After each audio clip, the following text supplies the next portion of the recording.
Good morning, boys and girls. Happy Friday to you all. Wait, Mr. Jake, what's going on? King in the castle. That's what's going on. We'll see about that. No. That's more like it. Well, as you know, Mr. Jake, kids yesterday and today have been going back to ASF to get their devices or anything that they left behind. I heard about that, yeah, and I heard that they're running short on iPads. In fact, I think there's only one left. You know what? Actually, this is a live feed from Mr. Jordan right now about what's going on at ASF. Let's check it out. Yeah, let's tune into it.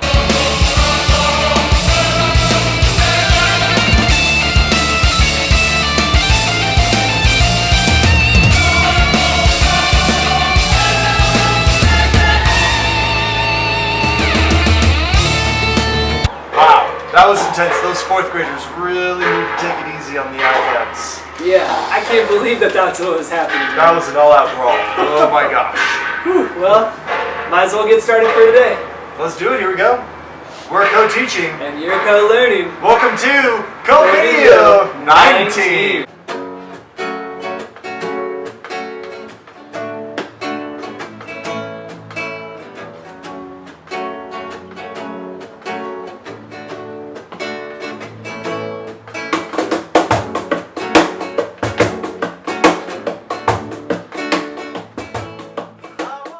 Item number 1, health tip.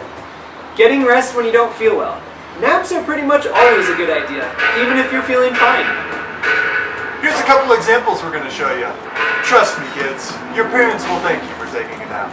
Feeling tired in the middle of the day? Take a nap in your bed.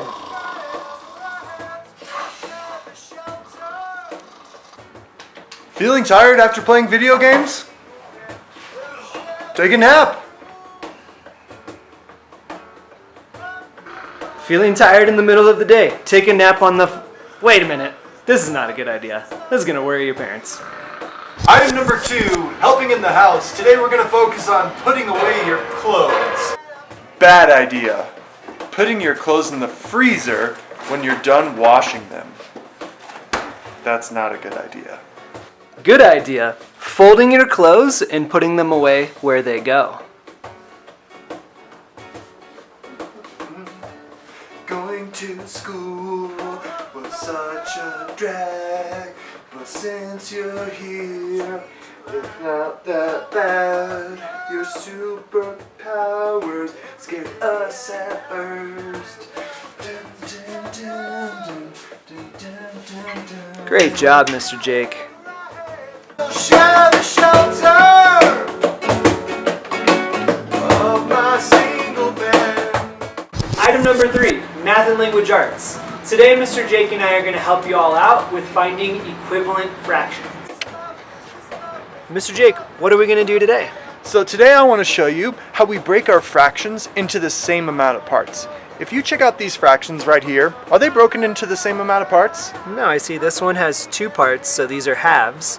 And this one has 3 parts, so these are thirds. You're absolutely correct, Mr. Chris. So I would label this as 1/2, and this would be 1/3. Pretty easy so far, right? But there's a problem, Mr. Chris. They're not broken into the same amount of pieces. Is there a way that we could draw lines and make them broken into the same amount of pieces? We can break them into more pieces. Sure. See here. Well, watch this. This right here is broken into 2 pieces, and this is broken into 3 pieces. This one over here needs to be broken into 3 times as many pieces. Watch this.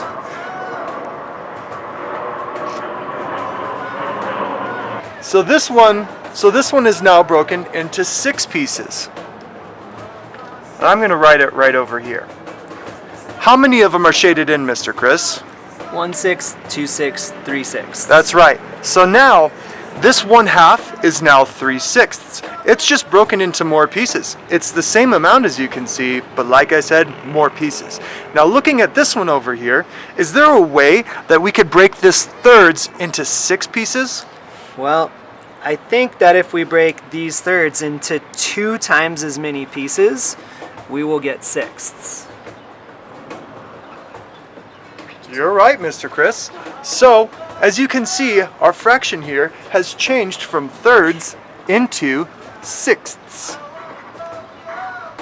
How many sixths do we have? 1/6, 2/6. You're right. So this is how we do it visually. But I actually have another trick. Do you want to see that other trick? I do. Check it out. I multiply my denominators across. That means I multiply 2 times 3 and 3 times 2. What is 2 times 3? It's 6. Those are our brand new denominators. Now, we're not quite done yet. Watch this. I'm going to go from my denominator and I'm going to go diagonally up here to the right. And I'm going to multiply 3 times 1. What's 3 times 1? It's 3. Well, look at that. That's why we have 3 over 6. Notice I went from the bottom and I ended at the top on the left, so that's where I'm going to put my 3. Now I'm going to go the other direction.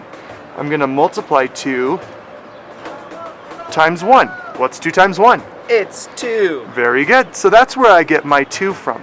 I multiply my denominators across to make new denominators. Then I go from the bottom and I multiply diagonally to get my new numerators. Wow, Mr. Jake, that's really tricky. Tomorrow, can we practice that more? For sure. You got it, Mr. Chris. Item number 4, specials and extras. Be sure to check your power of learning as always. I even had some fun yesterday working out, doing some jumping jacks, what the PE teachers told us to do. I even managed to clean my clothes with all my sweat. Dude, it doesn't work that way. You sure about that? Oh, I'm sure. Okay. Item number 5, forecast. Today's forecast has a high of 27 degrees Celsius and a low of 12 degrees Celsius. There should be some sun with a 40% chance of thunderstorms later in the day.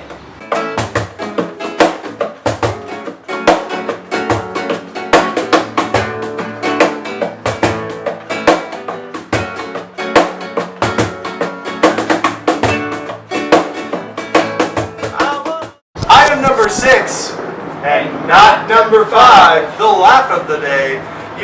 There's this witch at our school. A And- witch? Mr. Chris. Witch. Okay. Witch. Anyway, this witch at our school, she's really good at one particular subject. You know what that subject is? What subject is that? Spelling. Spelling. Because she a good guys one. spell. Okay. It's a good one. Okay. Item number 7, energy fact of the day.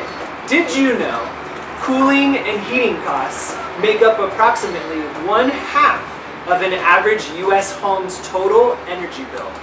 Wow, Half. that's a lot. Dang. Item number 8, inspiration of the day. An arrow can only go forward when it's being pulled back first. So remember, when life pulls you back with difficult moments, remember, you could be about to launch forward. So stay focused and keep aiming. We'll see you next time. See y'all. I'm Mr. Jake, And I'm Mr. Chris. and this is COVIDeo 19.